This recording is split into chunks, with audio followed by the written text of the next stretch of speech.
It's decision day in Georgia. You remember the song, The Devil Went Down to Georgia? They're supposed to stop the devil in that state. We'll see what happens. Well, voters are making history as they determine who will control the Senate. Political heavy hitters from both sides stumped the state yesterday. So why is it such a big deal? Eric Phillips reports from Georgia on what's really at stake. Well, good morning. I'm here at the Cobb County Civic Center where we've seen a steady stream of voters heading in to cast their ballots. The polls here opening at 7 o'clock this morning. But over the last 48 hours, we've seen the president, vice president, president-elect, and vice president-elect all making their way here to Georgia. And if the election season is a drama, President Trump performed the final scene, stumping for Senators Loeffler and Perdue in Dalton, Georgia last night.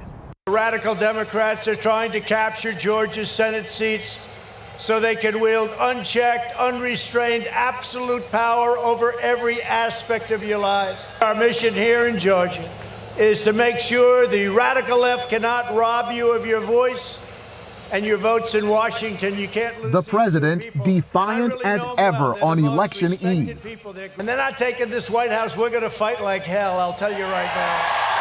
Earlier in the day, Vice President Pence was in Milner, Georgia, rallying the electorate. For our faith, for our freedom, we need you to vote, Georgia. Vote to send David Perdue and Kelly Loeffler back to the United States Senate. President-elect Biden also brought his influence here Monday, campaigning for Jon Ossoff and Raphael Warnock in Atlanta. The power is literally in your hands. Unlike any time in my career, one state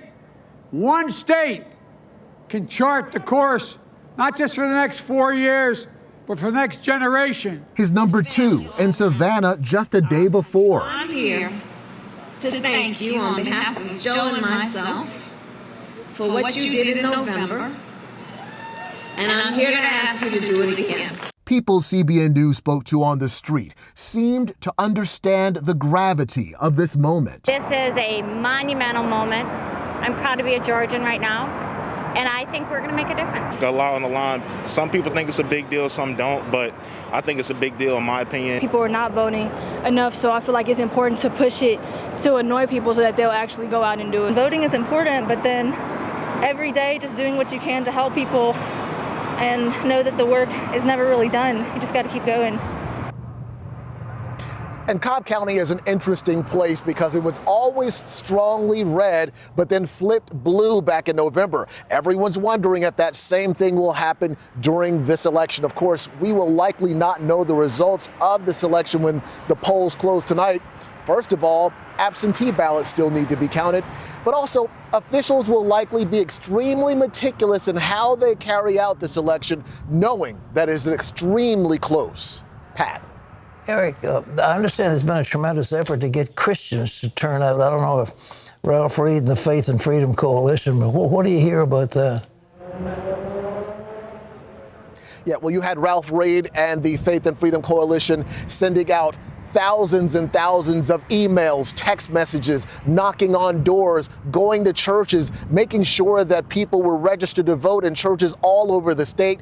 They had a massive effort going, but also Billy Honor and those who were on the left, Democratic leading, also had a very strong get out the vote effort for Christians specifically. That's because they know that Christians make up a very significant segment of the voting bloc and that no candidate can win without the buy-in from Christians. So certainly believers across this state were the targets of all political parties and all of those who are trying to make sure that they are victorious in today's election, Pat. What kind of action are being taken to monitor the counting? Well, you know, one thing that when I spoke to Ralph Reed, I was here about a month or so ago, and when I spoke to Ralph Reed, he was very insistent that one thing that they are doing different this time around than they did during the November election is they're making sure that they have people in place who are watching the counting, who are watching the verification of signatures, who are trained volunteers that are going to be on the ground inside polling places like this one on election day to just oversee and to verify and to make sure that everything is going the way that it should, such that you won't have the questions that you have right now where the November election is concerned about alleged fraud or any type of impropriety. And so you had that going on both sides. When I say both sides, I'm talking about Christians who may be leaning Republican and Democrat. You see a bunch of folks who have now been trained, who are here, who are watching, and who are making sure that this process runs smoothly. Last question about when we'll know the results. I mean, it's not going to be something quick. The absentee, will it be sometime tomorrow? Maybe we'll know the results, or can it be tonight? The possibility of it being tonight, Pat, I would say very slim. We may know more by tomorrow. I would say certainly by the end of this week. But it's really tough to say for sure. But considering all the factors, considering what Georgia is marred in right now in terms of still dealing with the November election, the Secretary of State here in Georgia under fire, lots of questions swirling about any possible improprieties where elections are concerned. I think you're going to see a concerted effort to cross every T and dot every I, and that will likely mean taking a few extra days to announce the winner in this contest. I would say certainly by the end of the week, could be as soon as tomorrow. We're certainly keeping our eye on it. Eric, thanks for your reporting on this important